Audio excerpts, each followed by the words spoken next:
This one, just that one. Okay.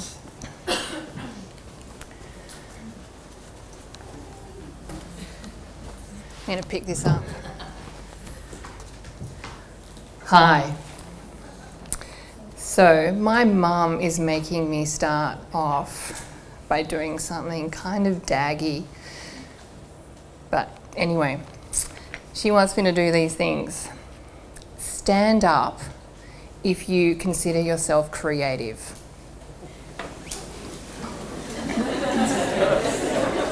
Go, Mum. Stand up if you know how to physically print a tea towel, screen print.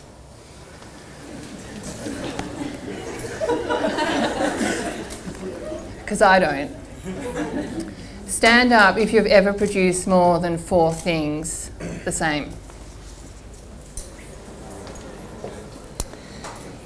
Stand up if you are doing something but procrastinating about actually getting ahead and going and doing it.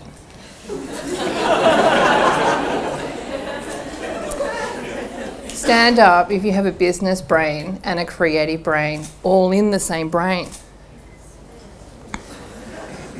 I'm not going to lose you. Cool, well, there's a reason why you're here today, to listen to me talk about things. I suppose, firstly, I want to thank Creative Mornings for having me, Jeremy, all the sponsors. I think Jeremy's kind of done all those kind of things. So I kind of start talking about who I am, because I don't really know how much everyone really knows about me. So my name's Abigail Crompton. I'm the founder and, I suppose, philosopher of Third Draw Down. My background is psychology, so I did a psych degree, and then I did fine art at RMIT for a number of years. I always wanted to be a practicing artist until there was an advert in the Age for the National Gallery of Victoria as a product developer, and I was like, oh, what a cool job. Like, what do? You just look at art and say, that's a really awesome artwork, and I want to stick that on boxer shorts. Totally. And I suppose because my family grew up in a retail background, I always kind of had that kind of business tenacity. My first job was when I was 13. I worked at a shop called Heaven. It was an American candy shop, and my job, which was pretty cool, was to put all the gift cards back into the right kind of shelving unit, because there was like 3 walls of gift cards. And there was this area which I really changed a lot of my views on things, was the adult cards. And I was only 13 in that stage, and that really influenced aspects of my life that I'm not going to talk about today. And so I suppose even from a young child, I always was a bit of an explorer when it came to how I kind of saw the world. So the job at the NGV was perfect for me because it kind of gave me the business aspect of things, but also I thought that it was a good kind of exit from being a practicing artist and kind of being surrounded in the art world. I didn't last that long there. I realised that I wasn't really fantastic working for government institutions, and so I left there and worked for Craft Victoria, which was it's still government, it's a not-for-profit, but it was very different. I really appreciated the difference between an artist and a craft maker in the way that they discuss things. An artist is always kind of like, you ask them a question like, what is this object? And they're like, it's a, infinite bubble of blah blah. And then you ask the craft maker, what is this object? And they're like, isn't it amazing? Like, I fired that to 360 degrees and it's a double glaze, and and they actually are really interested in talking about technical. And I really loved that experience of actually learning from different craft makers how things are made, and it really influenced how and why I started Third Drawer Down off. I kind of started Third Drawer Down as a bit of a mistake, really. And I give that to my dad. He had a little textile business on the side where he imported in like linen from Turkey. And he had 1,000 tea towels, and he dyed them, and they all shrunk. And he's like, do you want them? And I'm like, what am I going to do with 1,000 shrunk tea towels? What am I going to do? What can you do? And so I thought, I'll draw on them. And then I was like, that's boring. I've failed life drawing. I'm not going to be successful in this. But it got me thinking about using the tea towel, which I have to say, 11 years on, I'm still pretty known for the tea towel, and collaborating with people. And ultimately, my vision for Third Drawer Down was to question what art was about, making art an everyday, ubiquitous kind of object. And the tea towel was something which gave me the medium to do that, and to be able to go out to different people, and also to kind of, I think prints, like at that stage, limited edition things were kind of, I wouldn't say on trend, I think it's on trend more now, but it was something that people were starting to do. And I wanted to export. And so, like textiles are easy. They don't get damaged when you send them in Australia Post. And that you can hang them on the wall and all these types of things. So I kind of never wrote a business plan. I wrote a lot of scraps of paper. I did a lot of research. So I did about 18 months of research, and I researched everywhere. Brianna, who works for me, has actually got a post-it note book of quotes about me. And one of them that she thinks is very funny is that I did my research about Third Drawer Down at Revolver, asking people where they kept their tea towels. And it's true. I think I even asked the taxi man on the way home, excuse me, like, where do you keep your tea towels?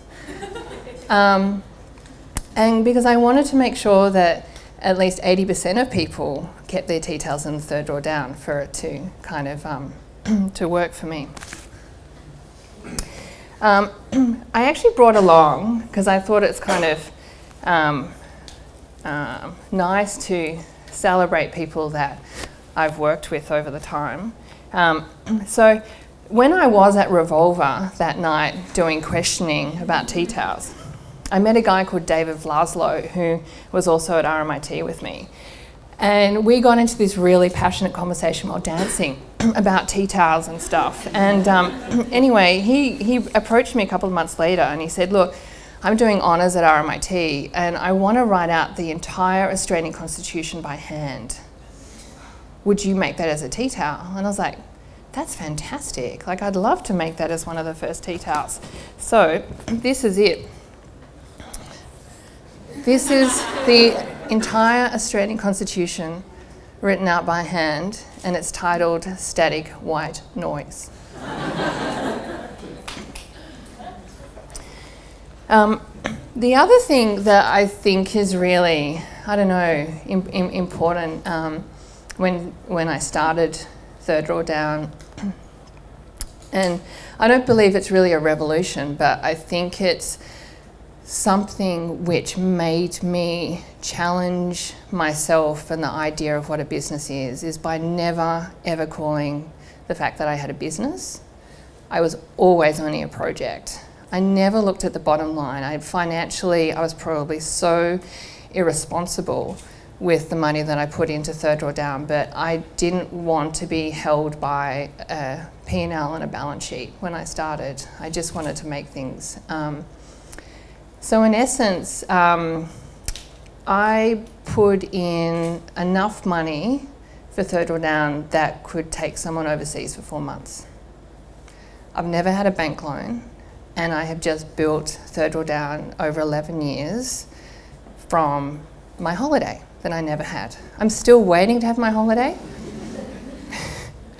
But I think it's really important to kind of look at the fact that you actually don't really need money to get things going. You just need time, passion, a hard head, and to just kind of have some fun with what you're doing. I am going to change my slides because I made my own. Because it's something that I don't get as much anymore, but I used to get it when I started. A lot of people kind of coming out going, yeah, but I could have done what you're doing, like, you know, and I would say, but why didn't you do what I'm doing? And I think in some ways, an aspect which kind of broke Third Drawdown from being a localised business into an international one was I bought a gold bag, fake, very fake. I used to leave green marks on my hand when I got back to the hotel, but I took all my little tea towels that I had made with people. I bought a ticket around the world, and I went and door knocked in all the art museums around the world. And I wanted to sell those tea towels into the Tate and into MoMA and into all those places. I organised it so I could fit 50 tea towels into a box, and I knew exactly how much that was going to cost. You don't need much to be able to export. You just, I suppose, need to go. And I think face-to-face is a really big aspect, especially looking at the fact that Australia in so many ways is so far away from the rest of the world.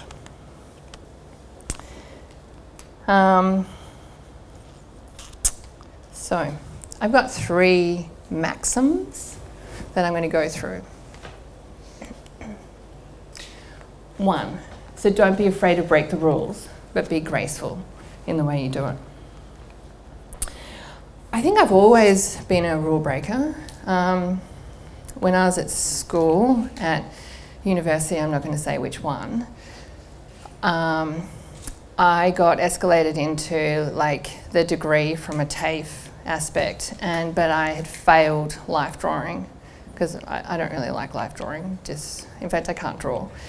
And so I got straight into second year, and I went back to the TAFE and I said, look, this looks really embarrassing, like you've failed me. And I've got straight into second year, and they're like, okay, Abby, just resubmit some life drawing. I'm like, okay, cool. So I went to the room, because everyone had gone, end of year, and there was leftover drawings, and it was charcoal, so I just scratched out their name, wrote mine, and handed in my portfolio, and I passed. And it's actually really funny because the guy who failed me has recently come to talk to me going, Abby, can you make me my products? Like, I want you to make my things. And I'm like, yeah, no, I can, but I just really need to get something off my chest. I cheated. And then I kind of realised I was invited a few times to talk at this university, and I'd tell the students this conversation, and then I realised, why aren't I being invited to this uni anymore? And I kind of realised why, but that's okay. The other thing I never did was listen to my parents. I don't know how many people that are, you know, doing something and their mum and dad are like, why are you doing that? Like, but there's a great job there, you could do that. Like, why do you want to start your own thing off? And it took, I have to say, like, I'm glad my dad's not here today because I think it took my dad about 4 years to get his head around the fact that I had a business and that I had staff, because he would always send me these emails of like, I have a fantastic job at Origin Marketing. You would be so good at it. And I'd be like, but Dad, I have a business and I'm employing people and I've kind of got my kind of thing going on. And I kind of look at over the time that everything that I've kind of done in a way, they get it now. But when I kind of started off, they were really questioning the fact of, why are you doing this? You could do something so much better. The other thing that I kind of wanted to bring up too, it's like a bit of a story. Before I started working with all the art museums, designing their products for them, I was really I call them art crushes. So I had these major art crushes on different artists. And I thought, oh, I'll do a side project called Art as Art, where I worked with the Copyright Association here in Australia, and I'd get them to legally look at copyright for me to see how close I could make something to celebrate an artist without actually legally being like in conflict with what they were doing. So there was a couple of them, and I think probably the one which springs to mind is my homage to Tracey Emin that I had. So I made this work. In fact, I brought one with me. It's a pillowcase that I made, which is make your own everyone I've ever slept with. It's from the tent work that she did. And I had it embroidered, everyone I've slept with, and you got a pen and you could write your own list. These were really good. We used to give these out at wedding gifts because it was so fascinating. Anyway, like they went really well in stores. Like the Boston Museum was selling them, Colin in Paris had them, like, you know, it was all like so zhuzh until the day the Boston Museum legal department wrote to my agent in America and said, Tracey Emin has come in this morning.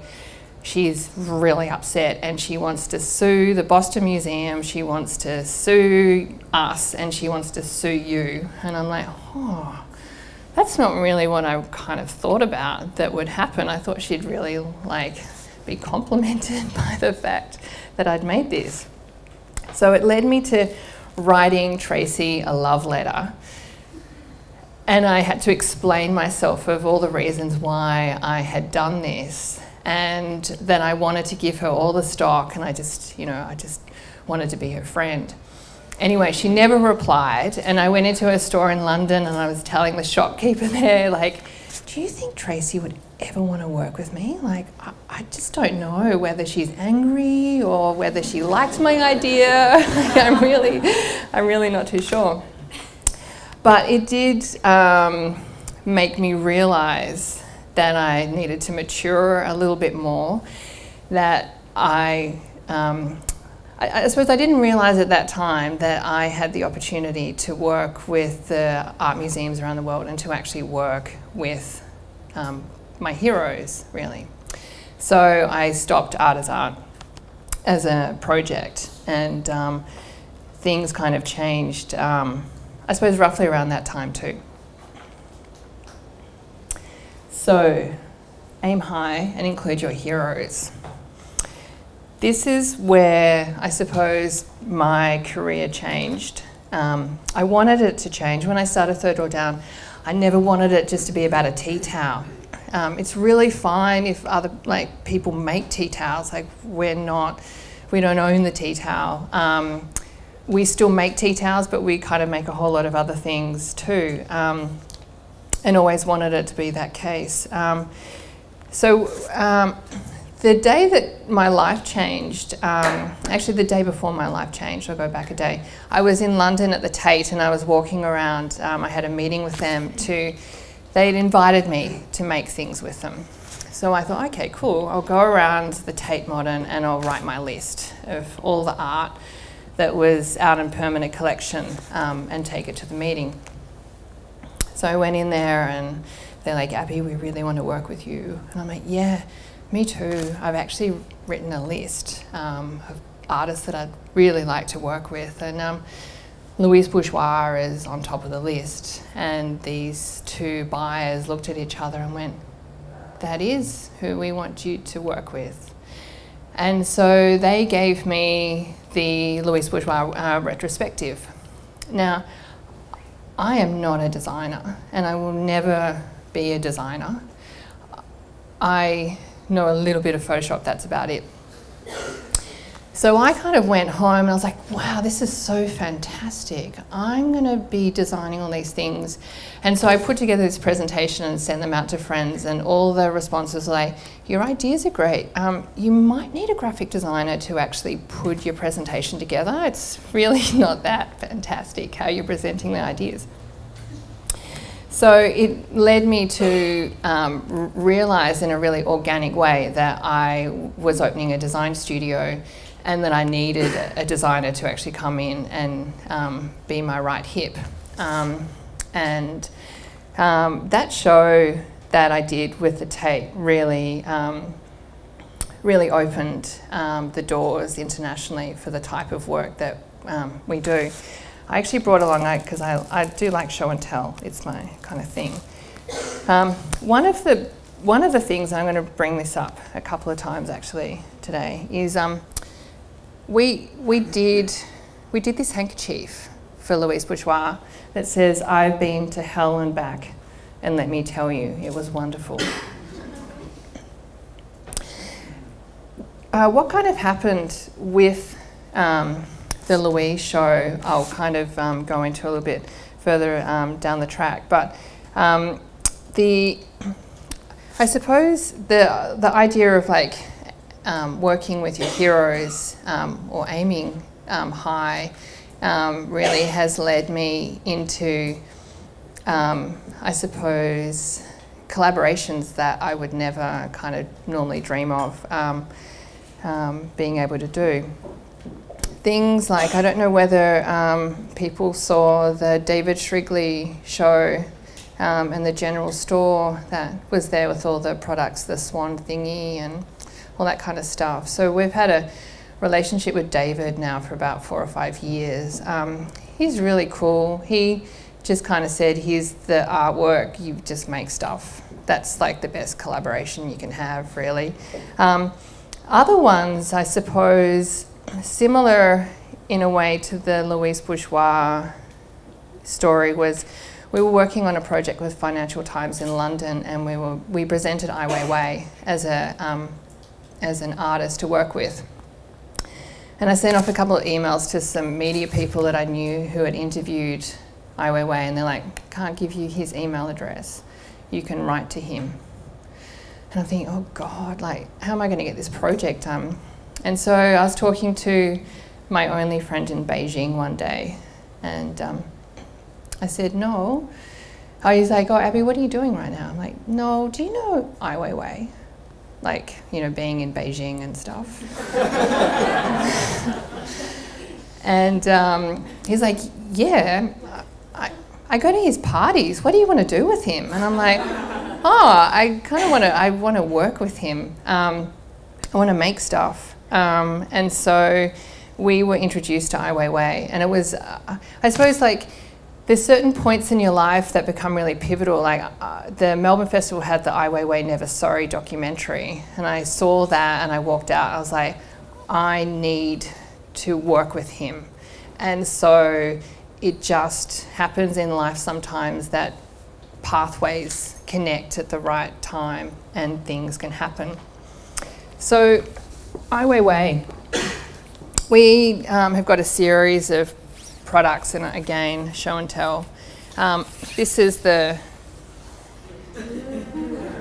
perspective. He's such a fascinating guy on so many levels. He kind of fits into the same kind of genre as like the Warhols and the Deschampions in my kind of world.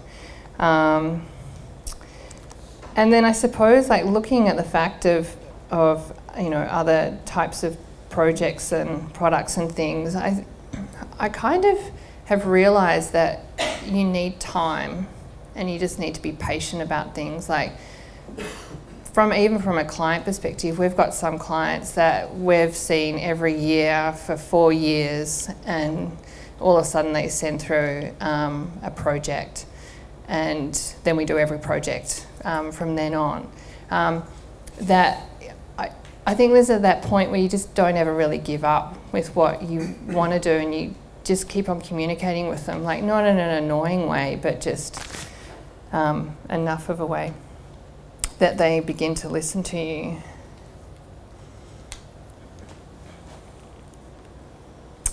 Yeah, my mum did not give me this card, I promise you. One of the things that I've realised over the 11 years is to be exclusive in what you want your brand to be and to not sell out. I think it's really, and there's a fine line to know exactly how far you can push a market without actually selling yourself out by being in too many places. Like, I think from my experience, even at Craft Victoria, and you know, we have retail stores, so retail, wholesale, and studio. That the number of people that come in, bring in things, and it's like, well, where else are you selling? I'm selling 100 metres down the road there, and around the corner, and that it's really important to be able to map out exactly where you want to be, and to look at it from a global perspective, to make sure that if your brand is a premium brand, that it is seen in an exclusive kind of setting. And again, it comes back to time. Like, I think everything is about time. There's aspects too of really not knowing, it's kind of fun in a way, not knowing enough about particular cities or events. Like when we talk to our clients, we might look up the local news of Boston, for instance, and realise that there's been a massacre or something, and you know, we'll write to our client, hey, you know, hope you're all right, and those types of things. But there's other circumstances that are kind of like historical or whatever that maybe you've got no idea about. Like we're working with a museum in Dallas, and it's a Warhol show, and we put in the Jackie Onassis as a product, and Dallas was like, you know, it's still kind of really sensitive, like the whole Jackie thing, like I really think we should take this out. And realising that there's so many other aspects that we don't know about, that we just kind of do, that I enjoy very much. I wanted to head back into talking about what happens with secondary marketplaces with art moldables and those types of things, because we've been in situations over our time where we've made things with different artists, not realising that they're worth a lot of money, and how that affects the secondary market and the commercial art galleries that represent those artists. The point with the Louise Bourgeois hanky, they retailed at the Tate for £45, and people were buying, that was during Freeze Art, people were buying like 10, 15 of them, selling them for £800, £900 because they're editioned.